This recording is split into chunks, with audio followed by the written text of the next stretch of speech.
Merci à tous d'être venus donc pour assister à cette conférence du docteur Duval. Merci à la BU de m'avoir invité pour modérer cette conférence. Et du coup, je tenais à rappeler que finalement, nous sommes là ce soir pour pouvoir discuter et échanger avec le public de ce que vous êtes venus chercher aussi dans cette présentation. Est-ce que quelque chose... Enfin, je vais d'abord commencer à engager la conversation avec vous, si vous êtes d'accord. À savoir, est-ce que vous êtes venu vraiment spécifiquement pour savoir de quoi traiter cette limitation de thérapeutique en pédiatrie?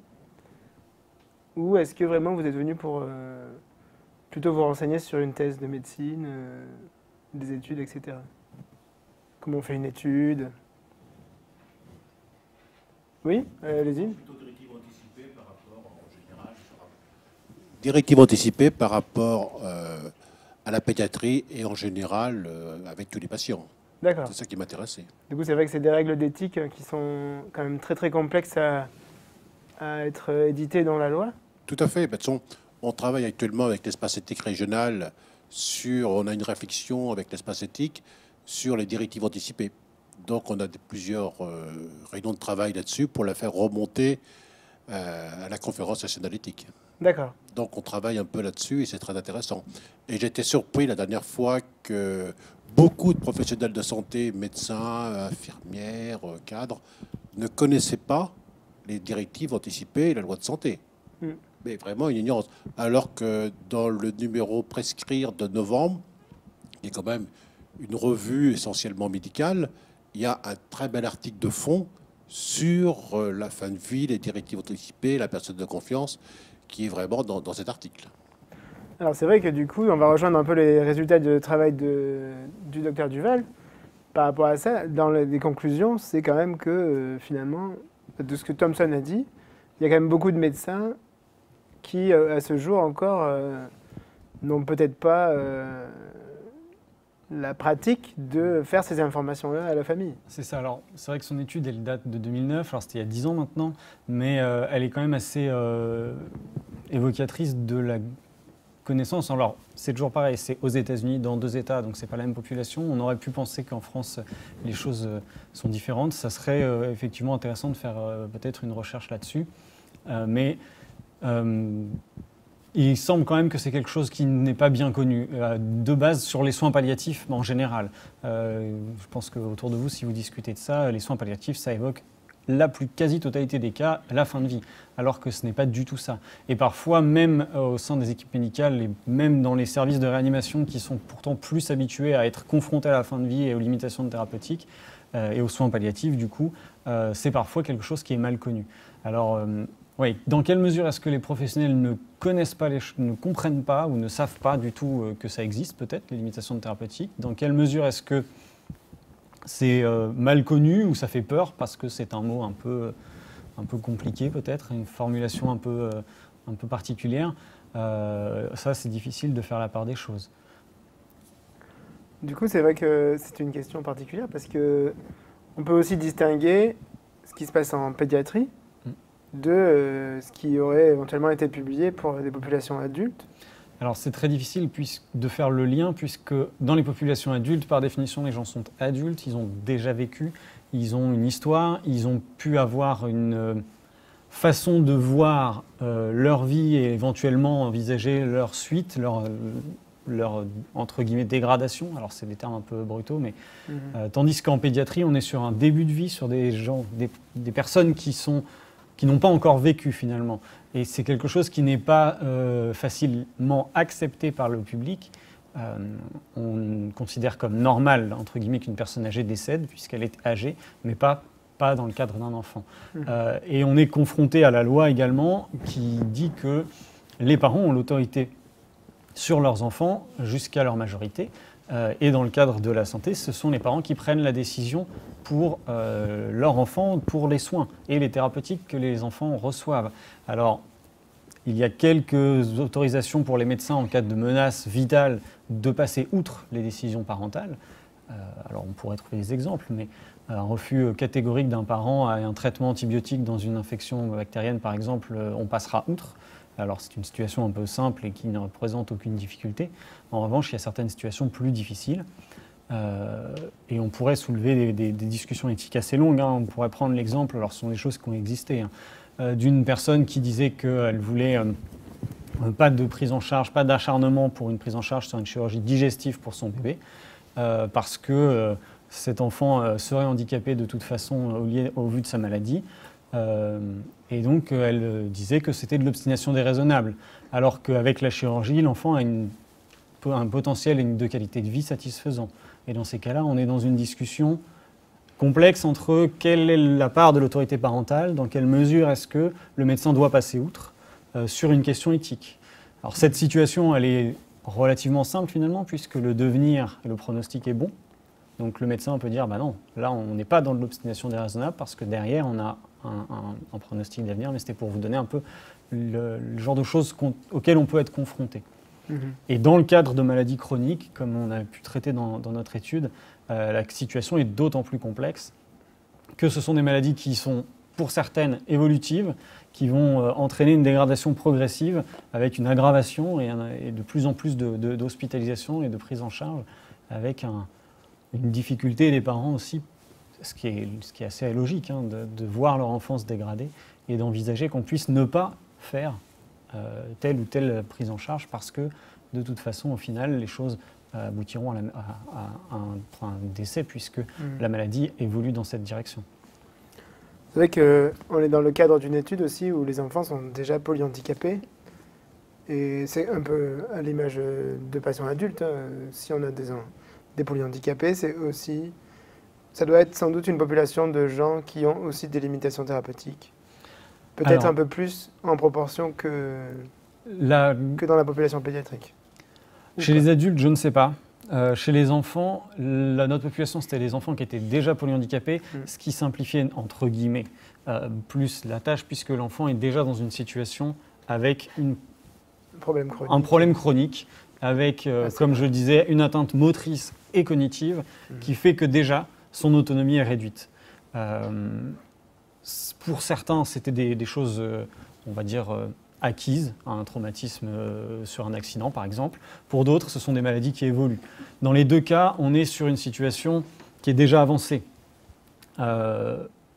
Et cette population, effectivement, a parfois, et dans la majorité des cas, peu de chances d'aller à l'âge adulte. Mais sur les populations adultes, je pense que la situation doit se rapprocher, avec la différence, comme je le disais, que la personne a pu déjà réfléchir à ce qu'elle voulait ou non, et à quel degré d'autonomie elle avait envie de rester, entre guillemets, puisqu'elle a la capacité de réfléchir, c'est un bien grand mot, mais de prendre des décisions. Alors, même si on minimise beaucoup la capacité des enfants, à partir d'un certain âge, à prendre ces décisions, actuellement en France, en tout cas, les enfants n'ont pas le droit, entre guillemets, de décider pour eux-mêmes. Alors c'est un sujet qui est aussi très compliqué, et là par contre ça sort un peu de mes compétences. Et du coup c'est vrai que l'idéal pour vous, ce serait que ces patients-là aient mis 100% des patients aient mis des limitations thérapeutiques ou des directives anticipées, enfin si on peut...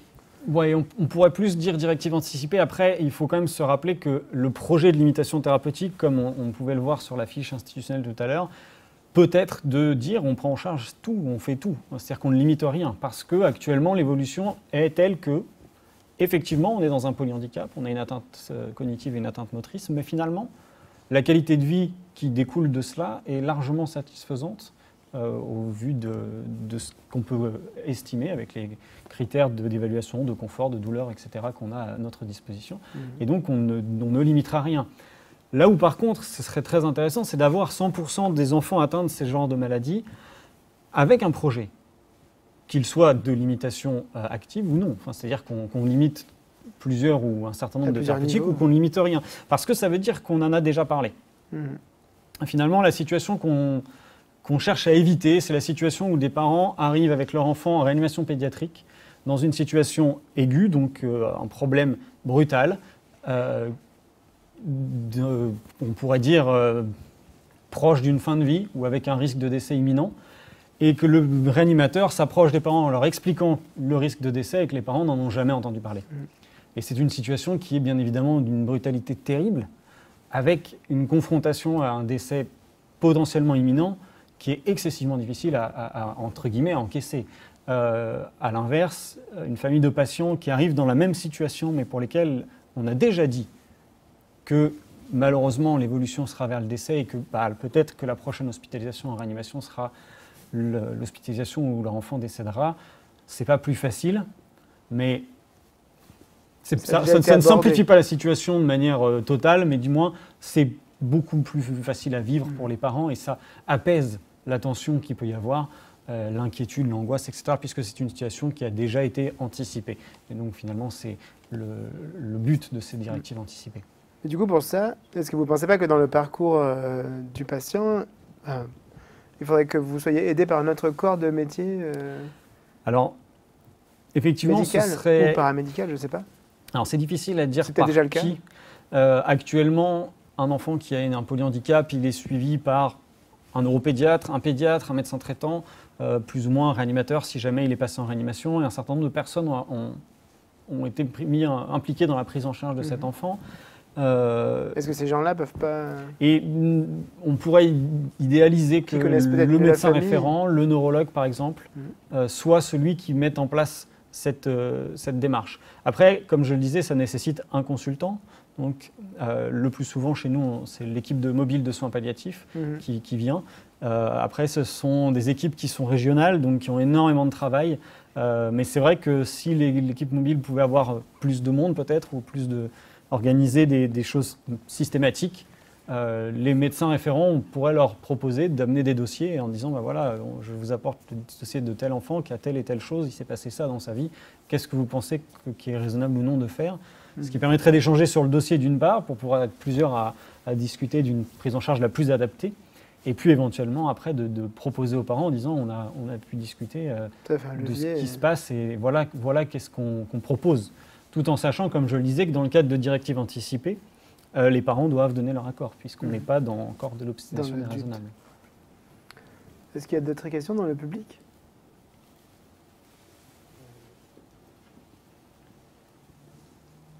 Dans les partenaires aussi qui peuvent aider, il y a aussi les associations type Jalmav, qui appartient à la Fédération nationale des soins palliatifs, et qui aident les gens et les associations. Là, on a été contacté, je suis l'association Jalmav, et contacté par l'association Dirard et Poli, qui ont des difficultés eux-mêmes à accompagner leurs adhérents, leurs familles, quand la situation arrive.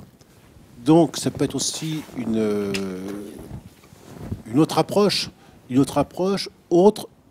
qui sort du domaine médical, qui sort des professionnels de santé.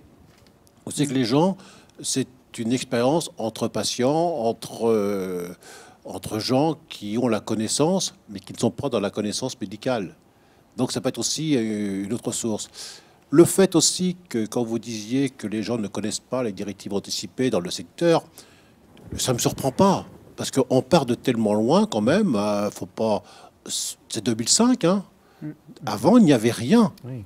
Même le soin palliatif, c'est 2002. Oui. C'est vraiment tout après 2000. Oui, mais c'est 2005, donc c'est vrai que c'est jeune.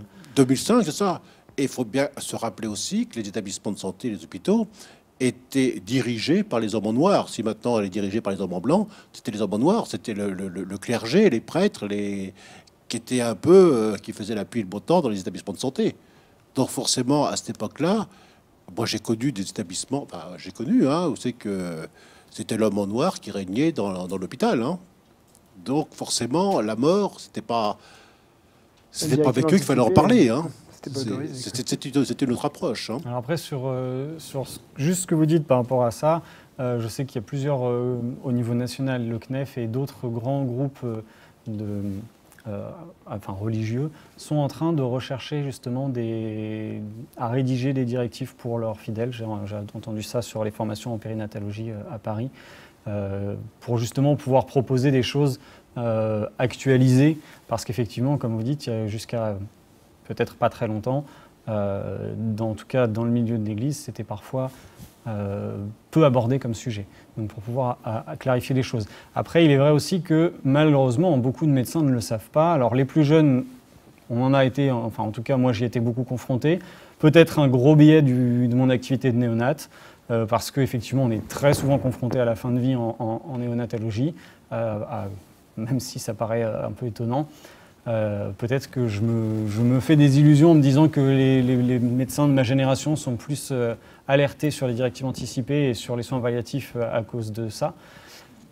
Mais on reste des médecins qui commençons notre exercice et beaucoup bénéficieraient effectivement de rappels et d'explications plus proches de ce qui se fait en fait de la pratique.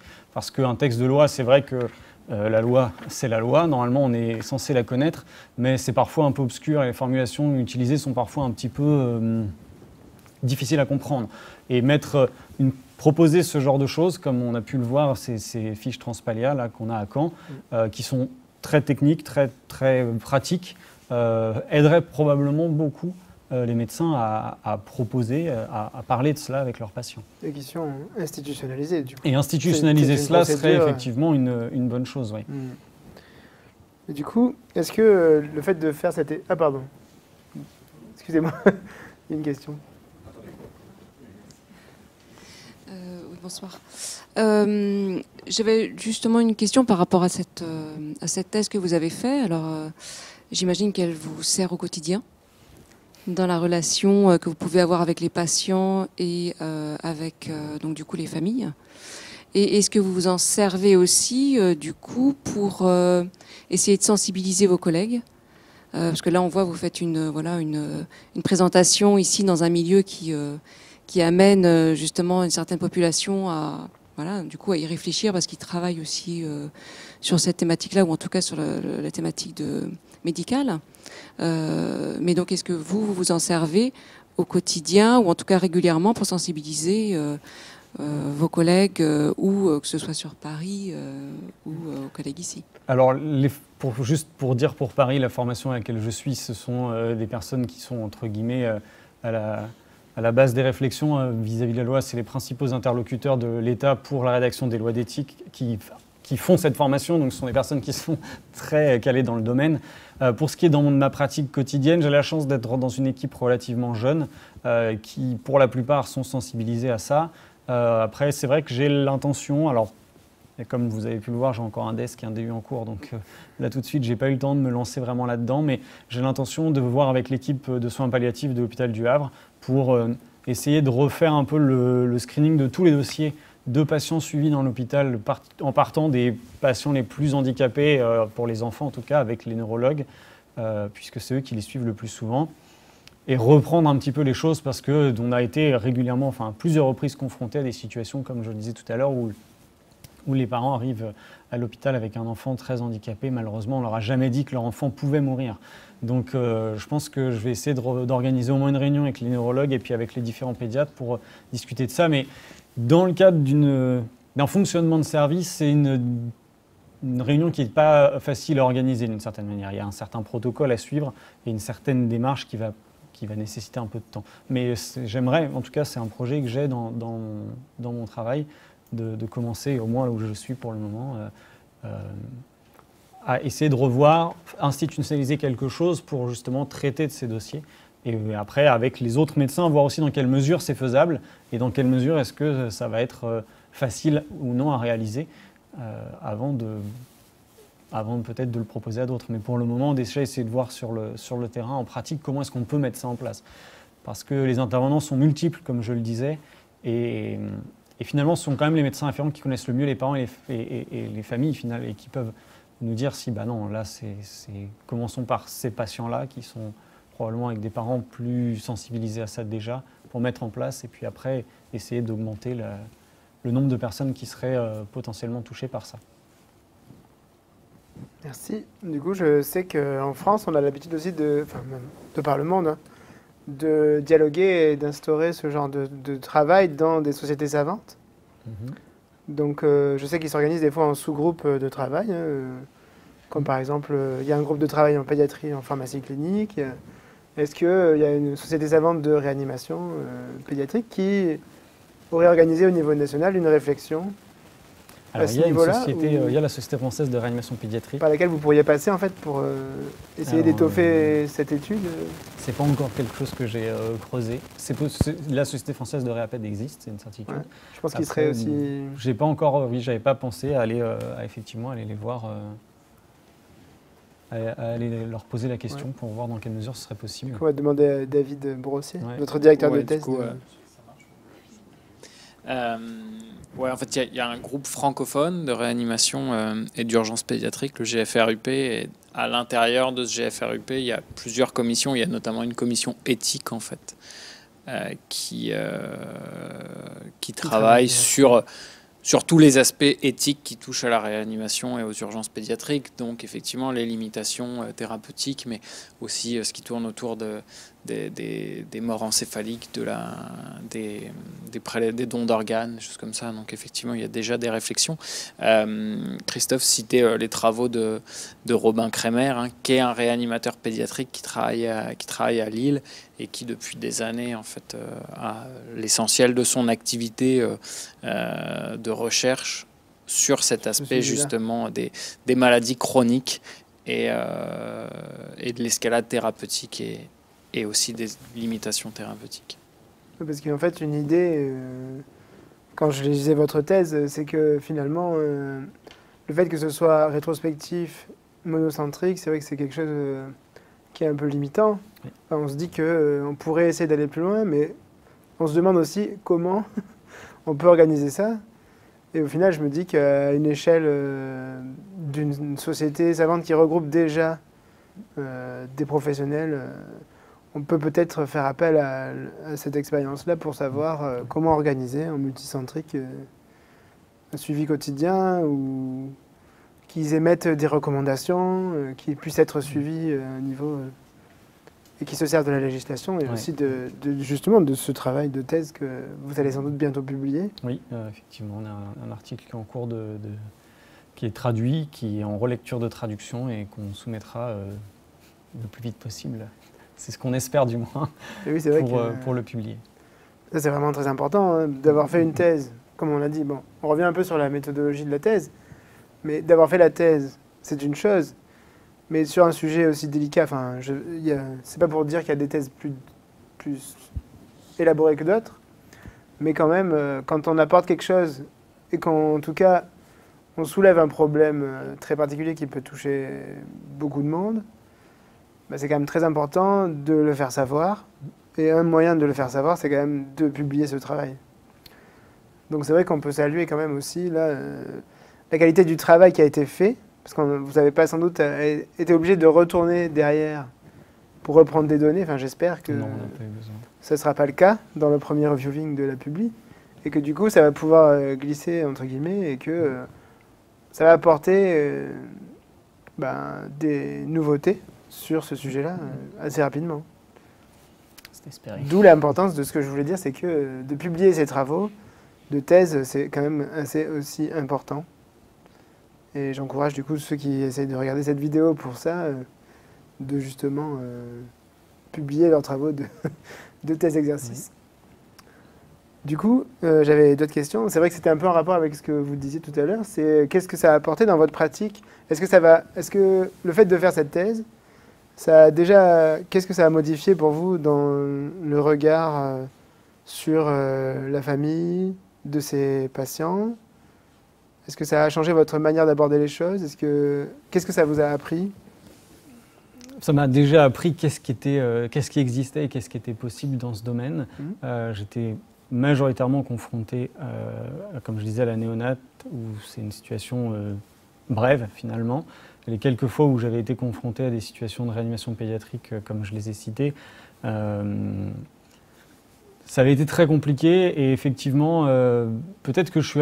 Alors, c'est une supposition, mais peut-être que je suis un peu plus sensible lorsqu'on a une hospitalisation d'un enfant qui a une maladie chronique pour une raison autre qu'une urgence vitale de réanimation, puisque là où je travaille, c'est pas une réanimation pédiatrique, mais on a parfois quelques enfants qui relèvent, disons, de soins intensifs. Je serais probablement plus sensible à ça et éventuellement, je vais plus facilement discuter avec le médecin référent qui viendra voir l'enfant parce qu'on est quand même à l'hôpital du Rhin. un hôpital qui est grand, mais pas non plus un CHU, donc qui passent assez facilement voir leurs patients dans notre unité quand ils sont hospitalisés, et discuter avec le médecin de est-ce que ou non ça a déjà été abordé, et puis avec les parents aussi, même si la façon dont je peux aborder les choses avec les parents, c'est délicat puisque c'est informel, il n'y a pas eu de réunion, et je peux simplement que m'enquérir de si oui ou non ils ont déjà entendu parler de ce qui peut se passer. Mais ça permet aussi de voir un peu ce qui se fait dans l'hôpital. J'ai déjà discuté avec l'équipe de soins palliatifs aussi, comme je disais, de notre hôpital au Havre, pour voir dans quelle mesure ce serait envisageable de mettre en place ça. Après, sur le reste, c'est vrai que je suis plus sur le versant de la néonatologie, donc une situation qui est très, très différente puisqu'on est sur des patients très jeunes avec une histoire de vie beaucoup plus courte, bien sûr, lorsque les décisions sont amenées à être prises. Oui, c'est sûr que là, dans ce cas-là, on va pas parler de limitation thérapeutique. Alors, on parle de limitation thérapeutique, mais on ne parle pas de décisions anticipées exactement. Forcément. Il n'y a que très peu de cas où on peut en parler sur du diagnostic anténatal, mais c'est des situations vraiment très spéciales. Et là, ça s'en sort un peu du cadre de ces maladies chroniques. Est-ce qu'il y a d'autres questions parmi vous? Est-ce que dans votre thèse, vous avez abordé un sujet qui est différent mais étroitement lié, vous l'avez abordé, qui est le don d'organes et de tissus avec les parents? Alors non, sur la thèse, non. C'était pas du tout quelque chose qui était inclus dans notre recherche. Après, la population qu'on a, ce sont des patients qui sont porteurs d'une maladie chronique et du coup, ils ne peuvent pas relever du prélèvement d'organes puisque la maladie, bien souvent, a altéré les organes qui sont d'habitude prélevés. Ouais, puis un des critères d'exclusion de l'étude, c'était les morts encéphaliques. Donc en fait, aujourd'hui, même si la législation évolue et que on peut... et on pourra en pédiatrie, ça se fait dans d'autres pays et ça commence à arriver en France, on pourra proposer le don d'organes en cas d'arrêt des thérapeutiques, même en absence de mort encéphalique. Mais juste, en fait, on arrête les thérapeutiques, le patient meurt, on prélève ses organes. C'est quand même un contexte très, très codifié que nous, on ne fait pas, en tout cas encore à Caen, qui commence dans certains centres pédiatriques, que moi j'ai vu faire en Amérique du Nord, mais pas encore en France. Donc la thèse de Christophe n'intégrait pas du tout cet aspect-là, pas du tout ces patients qui aujourd'hui peuvent donner leurs organes, qui sont les patients en mort encéphalique. Merci. Du coup, moi je voulais savoir aussi, est-ce qu'il y a des éléments qui aujourd'hui te font penser que tu aurais pu faire autrement ton étude, ou en gros, si c'était à refaire, est-ce que tu referais pareil? C'est une question assez difficile. Ou est-ce que tu veux attendre que les reviewers aient parlé pour, on peut dire ça. Non, après, on a quand même trouvé quelque chose de très intéressant sur le point sur les antécédents d'hospitalisation en réanimation qui met en évidence quand même que c'est en réa qu'on en parle le plus finalement, ce qui semble ce qu'on attendrait d'une certaine manière quand même de notre étude, même si c'est pas ce qui semble être le plus adapté au confort et à la prise en charge des patients, c'est ce qui ressort et c'est ce qu'on attendait. Dans notre recueil, on a vraiment, c'est ce que je disais, on a prévu sur un recueil de tous les facteurs qui pourraient être invasifs ou non, et on a vraiment recueilli beaucoup de choses. Peu de choses vraiment sont sorties parce qu'on a une population qui est faible. Augmenter l'échantillon en augmentant les années, c'est pas possible puisqu'on est arrivé sur 2006 où c'était une époque où le dossier informatique n'existait pas et donc dans les dossiers, la plupart des dossiers exclus pour manque d'informations étaient les plus anciens. Sur le reste... Puis, il faut aller prendre aussi des années où finalement la limitation thérapeutique existait également. On ne pouvait pas dépasser les donc 2005, c'était vraiment... C'était trop tôt après. Je pense que l'élément majeur, c'est les patients qui étaient limités avec une limitation de réanimation. Ceux-là, on ne les a pas eus. Parce qu'on s'est concentré sur la réanimation. Alors, pourquoi on s'est concentré sur la réanimation? Parce que notre question de recherche au départ, c'était est-ce qu'il n'y a que les réanimateurs qui limite presque, en fait. Puis savoir, en fait, combien il y a de patients, parce que nous, on avait l'impression d'être toujours confrontés à des patients dont on connaissait l'issue, pas forcément immédiate, mais à long terme. Hein. L'enfant polyhandicapé, c'est dans la grande majorité des cas un décès à l'adolescence sur une atteinte infectieuse respiratoire. C'est la grande majorité des cas, et on s'apercevait qu'on admettait beaucoup d'enfants arrivés à l'adolescence avec une infection respiratoire et des parents qui n'étaient pas au courant que c'était ça qu'allait emporter leur enfant.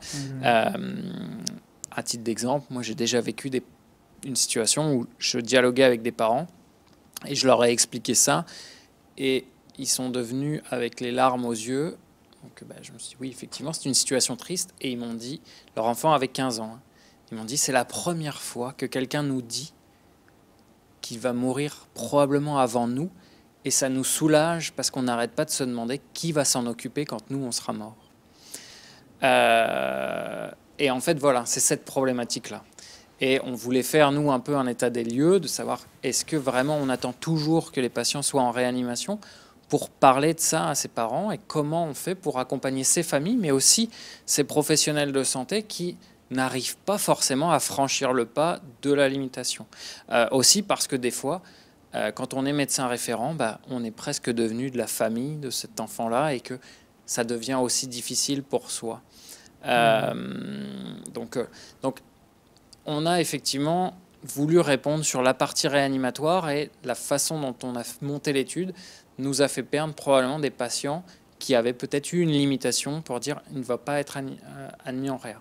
Néanmoins, on est allé jusqu'au 31 décembre 2016, et la pratique du service, parce qu'on a eu des patients qui pouvaient avoir une limitation, qui venaient par exemple sur un post-op court ou des choses comme ça, donc eux ils seraient même limités à ne pas aller en réanimation, ils y seraient passés pour qu'on gère la douleur, et on n'a aucun patient qui avait un critère de non-admission en réanimation. Et puis la pratique du service jusqu'alors était de ne pas limiter les admissions en réanimation, parce qu'on a une unité de réanimation et de surveillance continue. Donc on peut être amené à aider les patients. Et puis maintenant, ça a un petit peu changé depuis quelques temps, parce qu'on a une équipe de soins palliatifs qui prend de plus en plus de place, dans le sens positif du terme, avec des implications auprès de structures et de centres, sans que nous, on soit impliqués. À titre d'exemple, là, dernièrement, je participais à une réunion de limitation thérapeutique d'un patient, où en fait là on était juste intervenant extérieur, ce qui nous arrive rarement en fait, ce qui m'était jamais arrivé, où là on était consultant sur le réanimatoire, on était consultant pour valider, et ce patient-là n'était jamais rentré dans notre service. Donc on voit que les choses quand même évoluent, mais il faut, ça prend du temps. D'où la dimension institutionnelle au final, où on doit peut-être dire qu'il y a un comité qui doit contenir un réanimateur pédiatrique. Ouais, est-ce que forcément un réanimateur pédiatrique, je ne sais pas, mais en tout cas, je pense que moi, un de mes projets futurs, ce serait de monter une consultation spécialisée dans le polyhandicap, à la fois pour être capable de poser certaines limitations, mais aussi pour être capable de proposer certains éléments de prise en charge importants. Christophe parlait tout à l'heure de la nutrition. On peut très bien imaginer dire ce patient-là, on ne lui proposera pas d'une ventilation invasive, agressive, avec une mise en coma artificielle le jour où il a une complication respiratoire sévère. En revanche, aujourd'hui, on est capable de proposer qu'il passe au bloc opératoire pour avoir une mise en place d'une gastrostomie, et qu'on soit capable de l'alimenter de façon plus sécuritaire et complémentaire, ce qui va lui faire gagner en autonomie respiratoire. Voilà. Toujours pareil. Alors, oui, ce que David dit par rapport aux réunions de polyhandicap, c'est vrai que ça me revient juste maintenant. Un des médecins qui partent bientôt de l'hôpital du Havre, lui, il fait partie d'un groupe qui ont des consultations de polyhandicap. Effectivement, il m'a parlé de ça, et je pense que je lui avais déjà répondu que ça m'intéressait de m'impliquer là-dedans, et c'est vrai que ça peut être aussi une opportunité. Alors après, là, ça serait une révolution, puisque lui, il y allait en tant que pédiatre, et pour un avis pédiatrique médical et pas du tout dans un contexte d'éventuelle limitation, mais ça Mais pourrait effectivement être quelque chose qui pourrait faire avancer des choses dans le cadre de ma pratique, comme vous posiez comme question tout à l'heure. Après, l'autre chose aussi à considérer, c'est que les spécialités réanimatoires au sens large et encore plus pédiatriques, c'est des spécialités qui restent quand même relativement jeunes. Donc, on dit souvent, comme Christophe disait, on a une équipe jeune, alors on est plus sensibilisé. Je pense aussi que les médecins plus vieux ont, eux, construit la discipline avec l'objectif de sauver des enfants qui avant mouraient. La mortalité en service de réanimation pédiatrique, c'est quelques pourcents, c'est moins de 5%, donc c'est extrêmement faible. C'était pas le cas il y a encore 30 ans ou 50 ans quand la discipline allait arriver. Donc c'est aussi normal, on a développé énormément de choses pour sauver des enfants.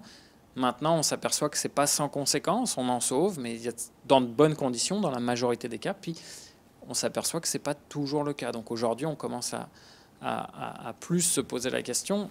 Donc c'est normal que ça arrive maintenant, puis que ça prenne du temps. Donc, je pense qu'effectivement, on aura un ajustement dans les. Et puis, c'est accepté d'une certaine façon, même si Christophe l'a dit, on n'a pas l'impression que les patients, enfin, on a même des patients qui prolongent leur durée de vie parce qu'on les a passés en soins palliatifs, paradoxalement. Mais c'est aussi, à un moment donné, changer un peu la mentalité et dire on était là pour sauver du monde. Maintenant, il va falloir qu'on accepte, peut-être qu'il va falloir qu'on accepte que la mortalité en réanimation pédiatrique remonte à plus de 5% parce qu'il y a certains patients qu'on ne devrait peut-être pas... voilà. Nécessaire, au final. Est-ce qu'il y a d'autres questions? Juste rebondir sur ce que vous êtes en train de dire. On est un peu, en fait, en même temps en train de parler d'un tabou qui est la mort. On en parle très peu, peut-être encore plus. Alors moi, je ne suis pas du tout dans le monde médical, donc je ne sais pas du tout comment vous réagissez par rapport à ça, mais peut-être encore plus justement par rapport au monde médical où là, vous êtes là pour sauver, justement. Alors, ce sont mes mots, excusez-moi, et donc pas pour voir mourir. Et dans l'association, Claude en parlait, l'association Gelmalve, jusqu'à la mort accompagner la vie. On est en train de monter justement une thématique sur parler de la vie et de la mort aux enfants. Et c'est aussi pour ça, dans ce cadre-là, que je suis venue à cette conférence, parce que voilà, c'est quelque chose qui me parle beaucoup. Et parler de la mort aux enfants, c'est aussi parler de la mort et de la vie aux parents, mais aussi au monde médical, enfin à tous ceux qui nous entourent, psychologues, etc. Puisque en fait, c'est toute une équipe autour de la vie. Qui doit être justement pour pouvoir évoquer ces sujets-là, pouvoir évoquer les soins palliatifs dans exactement les termes que vous avez employés au début. C'est-à-dire que le soin palliatif, ce n'est pas la mort, mais c'est juste justement voilà, faire en sorte qu'il y ait un allègement de certaines difficultés. Mais effectivement, le mot palliatif fait peur, le mot mort fait peur. Il sera peut-être temps justement d'en parler peut-être plus aisément, même si ça va demander du temps parce que c'est pas du tout dans notre culture d'évoquer ce mot-là alors que ça fait partie de la vie. Effectivement, merci beaucoup pour tout ce travail.